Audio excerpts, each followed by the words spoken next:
Hello students, welcome to my physics class. This is Shumi Roy from Techno India Group Public School, Shiliguri, and today we are going to learn about sound.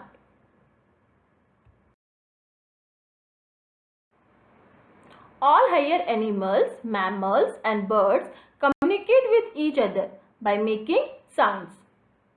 Even small insects make very loud noises. Crickets makes a creeping noise by rubbing their wings together. Snakes hiss by forcing air out of their mouths. And the humming of bees is caused by the vibration of their wings. Now let us discuss how we humans speak. The organ which helps us to speak is called the voice box or larynx. When exhaled air passes through the larynx, two folds of tissues within it vibrate, producing sound. The folds of tissues are called vocal cords. They also control the size of opening of the larynx.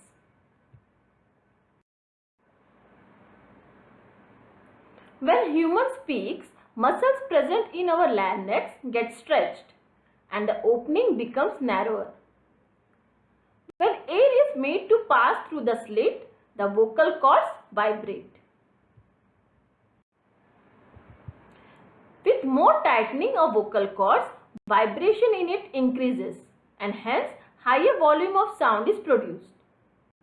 The frequency or pitch of sound depends on the length of the vocal cords. Now let us learn how we human hear. The ear are the sense organs which help us in hearing sound.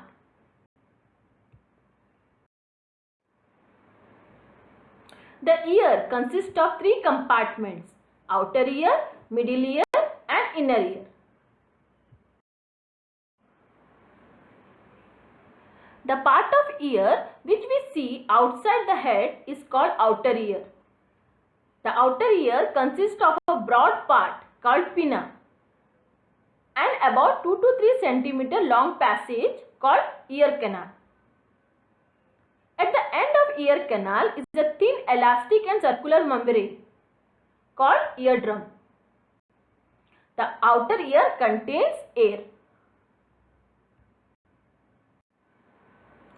The middle ear contains three small and delicate bones called hammer, anvil and stirrup. These ear bones are linked to one another. One end of the bone called hammer is touching the eardrum and its other end is connected to second bone called anvil. The other end of the anvil is connected to third bone called stirrup and the free end of the stirrup is held against the membrane over the oval window of inner ear.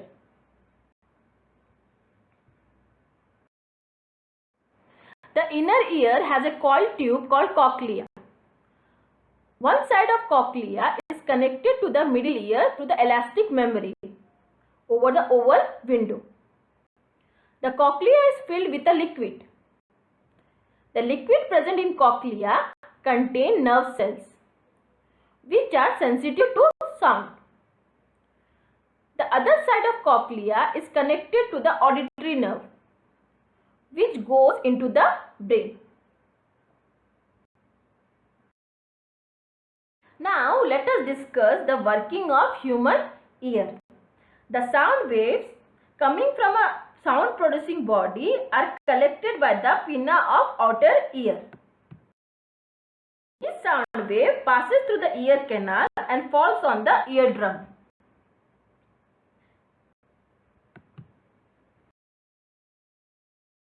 Sound waves consist of compressions and rarefactions. When the compressions of sound waves strikes the eardrum, the pressure on the outside of eardrum increases and pushes the eardrum inwards. And action of sound wave falls on the eardrum, the pressure on the outside of the eardrum decreases and it moves outwards. Thus, when the sound waves falls on the eardrum starts vibrating back and forth rapidly.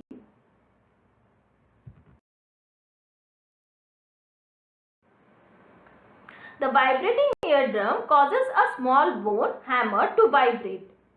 From hammer, vibrations are passed on to the second bone, anvil, and finally to the third bone, stirrup. The vibrating stirrup strikes on the membrane of oval window and passes its vibration to the liquid in the cochlea. Due to this, the liquid in the cochlea begins to vibrate. The vibrating liquid of cochlea sets up electrical impulses in the nerve cells present in it. The brain interprets these electrical impulses as sound and we get the sensation of hearing.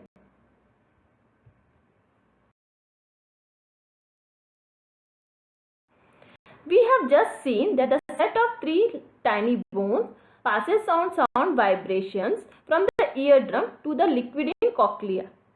Actually, the 3 ear bones, hammer, anvil and stirrup act as a system of lever and make stronger the vibrations of eardrum by more than 20 times.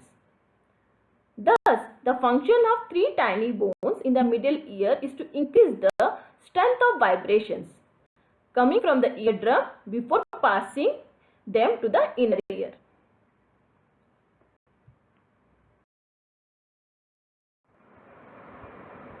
We can hear sounds only within the frequency range of 20 Hz to 20,000 Hz. Sound of frequency below 20 Hz are called infrasonic and those of a frequency above 20,000 Hz are called ultrasonic. Though we can hear sounds between 20 Hz and 20,000 Hz, we can produce sound within a range of only 60 Hz to 13,000 Hz. The ranges of sounds produced and heard by other animals are different from those produced and heard by us. Dogs, cats, monkeys and bats are some animals which can hear ultrasonics. Dolphins and whales can make and hear ultrasonic vibrations. They communicate with each other through low frequencies, moans and whistles. But they find their way around using ultrasonic vibrations.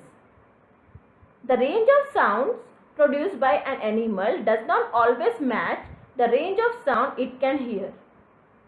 In fact, some animals like snakes can make sounds, though they cannot hear.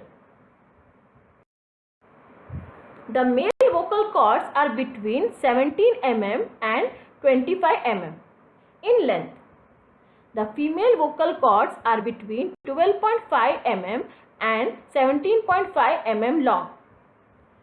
The difference in vocal cord size between men and women means that their voices have a different pitch. Each person's voice is different and has a slightly different pitch.